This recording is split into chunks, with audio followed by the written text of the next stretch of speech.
사도 바울은 지금 영적 아들 디모데에게 이러한 경고를 하고 있습니다. 첫 번째는 말다툼을 하지 말라라고 표현하고 있습니다. 이 당시에 이 초대교회 안에는 영지주의라는 이단이 활개치고 있었습니다. 이들은 영적인 것은 굉장히 고귀하고 귀한 것이지만 육적인 것은 더럽고 악한 것이다. 이러한 사상이 어떻게 발전되게 되냐면요, 하나님의 아들이신 예수께서 인간의 육신으로 입고 오실 이유가 없다.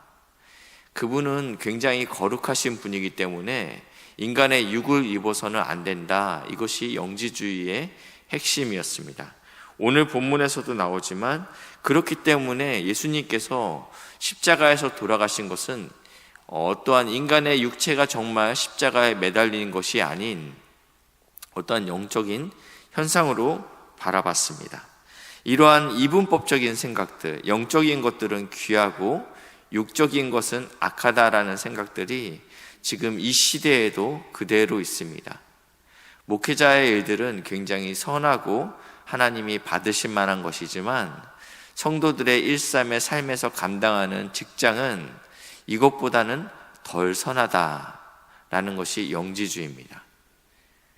일주일 중에 주일은 지극히 거룩하지만 월요일부터 토요일까지는 그렇게 거룩하지 않다. 이러한 이분법적인 사고들이 영지주의라는 것입니다. 하나님께서는 우리를 만인의 제사장으로 부르셨죠. 하나님 안에 있다면 모든 직업이 하나님 안에서 거룩합니다. 우리가 예수님을 주인으로 고백하는 모든 성도들은 월요일부터 주일이 모두 하나님의 날인 걸 믿으시길 바랍니다. 이러한 영지주의자들은요, 쓸데없는 지식의 자랑들을 나누곤 했습니다. 왜냐하면 내가 영적인 지식이 충만함이 나의 구원의 근거가 된다고 믿었기 때문입니다.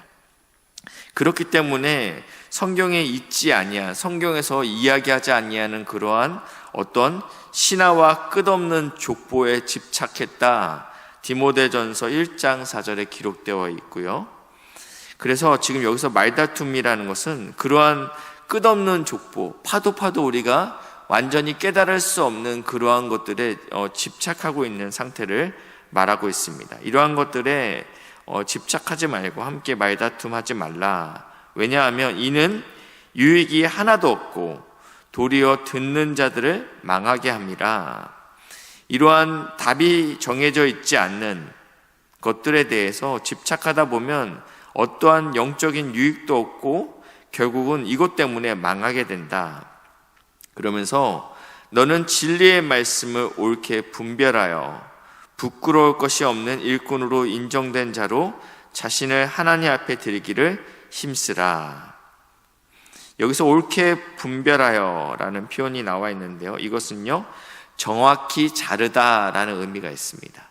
다른 뜻으로는요 길을 내다, 정확히 잘라서 이렇게 직진으로 길을 내라, 이런 의미가 있다라는 것입니다.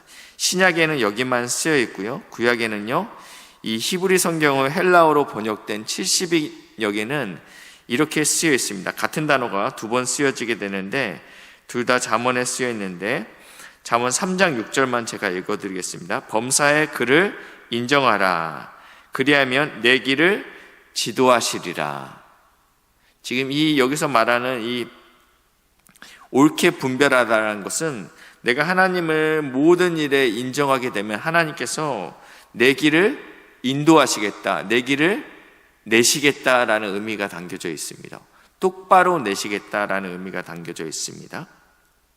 그렇기 때문에 이 영적인 아들 디모데에게 무엇보다도 쓸데없는 일에 집착하지 말고 오직 진리의 말씀을 여기 보시니까 하나님 앞에 드리기를 힘쓰라라고 표현하고 있습니다.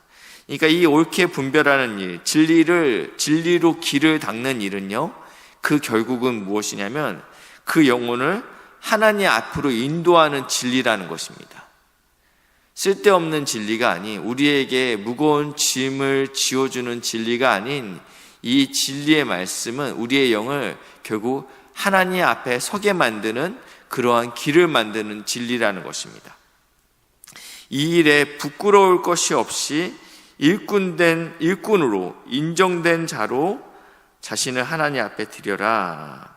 여기서 인정된, 연당된, 검증된 이런 단어입니다. 그리고 자신을 하나님께 드리다라는 표현은 제의적 용어입니다. 제사 때만 쓰여지는 단어라는 것입니다. 제물을 잡아 죽여 드린다라는 의미가 있다라는 것이에요. 그러니까 자신을 하나님 앞에 드린다라는 것은요, 그냥 아주 가벼운 의미가 아니라는 것입니다.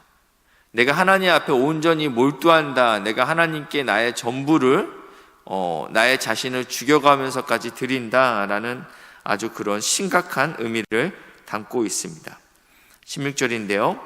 망령되고 헛된 말을 버리라.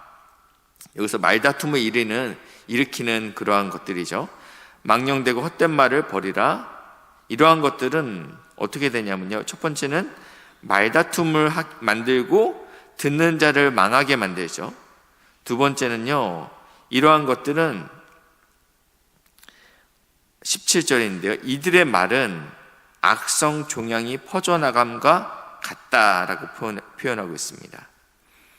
무슨 말씀입니까? 이 망령되고 헛된 것들은 악성 종양처럼 쉽게 퍼진다라는 의미입니다. 이러한 논란이 일어나는 문제들에 대해서는요, 교회 안에서 굉장히 빨리 퍼지는 것들을 보게 됩니다. 그렇기 때문에 우리가 입을 잘 닫아야 됩니다. 그 중에는 후메네오와 빌레도가 있느니라.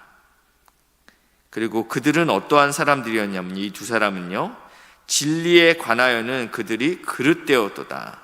이들이 어떤 악한 일을 행한 것이 아닙니다. 이들은 하나님의 말씀을, 진리를, 길을 곧게 한 것이 아니고 굽게 했습니다. 하나님 앞에 성도들을 인도하는 길을 낸 것이 아닌 굽은 길을 냈다라는 것입니다. 진리를 무너뜨린 것이죠. 그러면서 어떠한 얘기를 했냐면, 부활이 이미 지나갔다 하므로, 무슨 말씀이냐면 이게 영지주의의 특징인데요. 이 부활은 이미 예수님께서 부활하심으로 끝났다라는 거예요. 그리고 우리 인간은 죽어서 육체로 부활하지 않는다라는 거예요. 영지주의는 기본적으로 육체에 대해서 터부시했기 때문입니다. 하나님께서 우리를 다시 육적인 몸으로 부활시킬 거면 그게 도대체 무엇이 선하냐? 우리의 부활은 영적인 부활이다. 이러한 주장들을 영지주의자들이 했습니다. 그렇기 때문에 육체의 부활은 이미 없다. 이 얘기를 지금 하고 있는 거예요. 어떤 사람의 믿음을 무너뜨리니라. 부활이 없으니까 어떻게 살아야 되겠어요? 이 영지주의의 결과는 어떻게 나타나냐면요, 부활이 없기 때문에 이 땅에서 우리의 육체는 썩어져가는 그냥 몸일 뿐인 거예요. 부활은 영적인 부분이기 때문에 영지주의자들은 우리가 죽고 남은 영적인 부분이 부활하고, 이 육적은 결국은 썩어 문드러지기 때문에 이 육체로는 죄를 짓고 살아도 되는 것입니다. 이 결과가 어떻게 가냐면, 영적인 것은 선합니다. 그리고 목사는 선합니다. 그리고 주일은 선합니다. 맞죠? 틀린 얘기는 아니죠. 근데 이 결과가 어떻게 가냐면, 월요일은 안 선한 거예요. 목사가 아닌 다른 직업들은 하나님이 기뻐하시지 않는 직업이 된다라는 의미가 된다라는 것입니다. 이 흐름이 어떻게 가시는지 아시겠죠? 그러니까 이분법이 악한 것입니다. 그렇기 때문에 이 육체에 부활이 없다라고 이야기하니까 믿음이 떨어지게 되는 것이죠.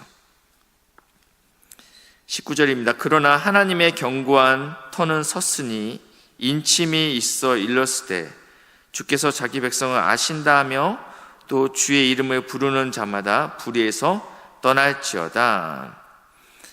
하나님을 진정 안다고 하는 자들은, 하나님의 이름을 부르는 자는 이 불의에서 떠날지어다.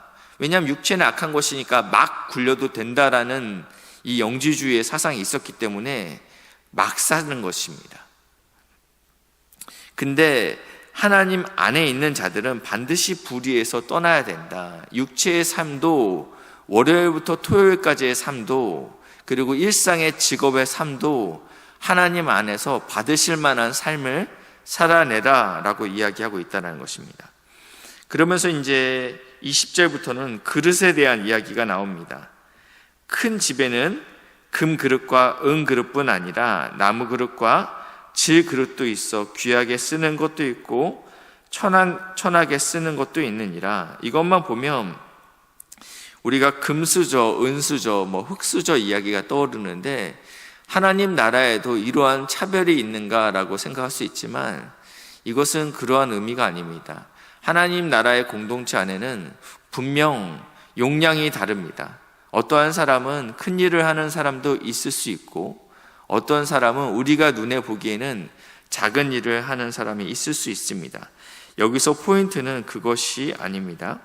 첫 번째 사도행전 9장 15절 말씀인데요. 주께서 이르시되 가라. 이 사람은 누구냐면 사도 바울을 얘기하고 있습니다. 내 이름을 이방인과 임금들과 이스라엘 자손에게 전하기 위하여 택한 나의 그릇이다. 이 하나님께서 그릇을 사용하실 때 하나님의 도구로 이야기하실 때 이 그릇이라는 단어를 쓰고 있습니다.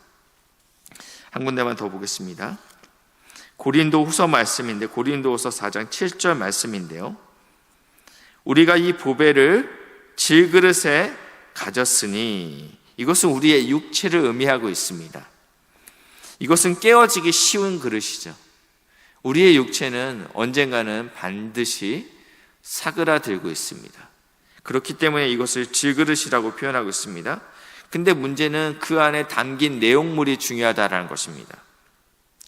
이는 심히 큰 능력이 하나님께 있고 우리에게 있지 아니함을 알게 하려 합니다. 그릇이 중요합니까? 안에 있는 내용물이 중요합니까? 내용물이 중요합니다.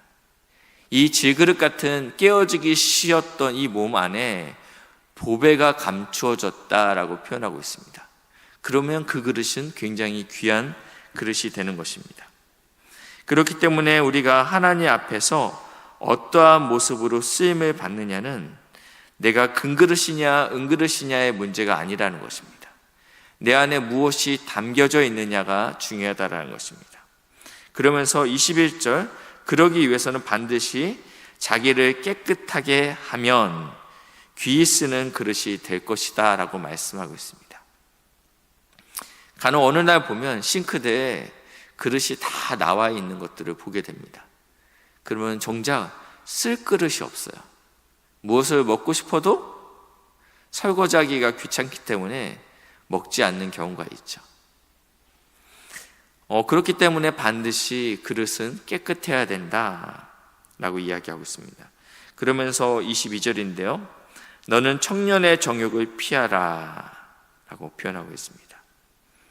그렇기 때문에 우리가 하나님께 쓰임받기 위하여 반드시 우리는 청년의 정욕을 피해야 되고 깨끗한 마음으로 있어야 된다. 23절 어리석고 무식한 변론을 버리라. 이에서 다툼이 나는 줄 암이라. 주의 종은 마땅히 다투지 아니하고 모든 사람에 대하여 온유하며 가르치기를 잘하며 참으며 거역하는 자를 온유함으로 훈계할지니 왜냐하면 하나님이 그들에게 회개함을 주사 진리를 알게 하실까 하기 때문이다. 우리가 다 하나님의 사명자로 부르심을 입었습니다. 그렇기 때문에 우리는 반드시 우리 안에 더러움과 악함을 씻어내야 됩니다. 하나님께서는 더러운 것을 사용하지 못하시기 때문입니다. 우리는 사실은 가지죠. 나는 포도나무고 너희는 가지니 그가 내 안에 내가 그 안에 있으면 이 사람은 열매를 많이 맺나니 나를 떠나서는 너희가 아무것도 할 수 없느니라. 우리는 가지입니다. 주님께 붙어 있어야 됩니다. 그래야지 우리 안에 열매가 맺힌다라는 것입니다. 우리는 나무가 아니고 우리는 파이프입니다. 우리는 생수의 근원이 아니고 생수를 전달하는 파이프라는 것입니다. 근데 이 파이프에 녹이 슬었고 들어오면 이 물이 절대 깨끗할 수 없습니다. 그렇기 때문에 우리는 하나님 앞에 우리의 죄를 매일매일 회개하며 거룩하기를 간구해야 된다는 것입니다. 그래서 하나님 앞에서 쓰임받는 복된 하나님의 그릇이 되시길 주님의 이름으로 축복합니다. 기도하시겠습니다. 우리가 하나님 앞에서 쓰임받을 수 있는 거룩한 그릇이 되기를 간절히 소망합니다. 이 질그릇 안에 하나님의 귀한 보배를 담아 하나님의 사명자로 살아내길 간절히 원합니다. 무엇보다도 진리의 말씀을 옳게 분별하여 부끄러울 것이 없는 일꾼으로 인정된 자로 자신을 하나님 앞에 드리는 복된 삶을 살 수 있도록 인도하시고 역사해 주시옵소서. 감사드리며 예수님의 이름으로 기도했습니다. 아멘.